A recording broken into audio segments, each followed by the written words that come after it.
So this is a very short presentation about how to write a fact sheet or issue brief. As you know, I'm asking you to take the material that you've worked on in your report and write a very short document called a fact sheet or issue brief. Here's some tips to help you do that.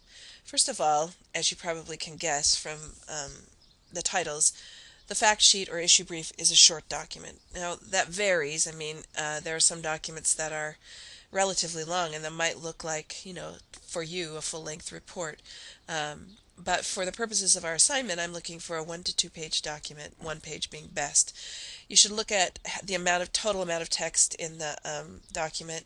It seems to me that if you have a document that's full of text, basically you create a document that repels reading, and so you want to make sure that you use plenty of graphic information to guide the reader. So the document should be up to the point. You should put the most important information up front, defining um, the issue and laying out the facts. And if there's a specific action you want the reader to take, then you should say that as well.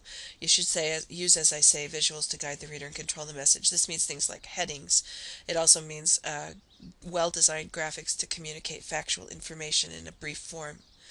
The document is self-contained. It doesn't make a whole bunch of references to information outside. You should assume that when the reader reads your fact sheet that they're going to get a complete picture of the issue.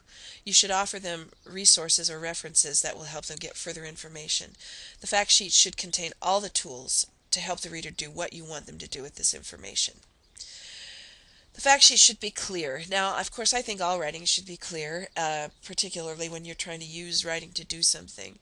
But for the fact sheet, I think there's a special burden. The reader should know, what is it? What is the issue? What are the facts? And what should I do about them? And the fact sheet should answer those questions. Lastly, use bullets, graphics, and white space. Don't be afraid to use white space.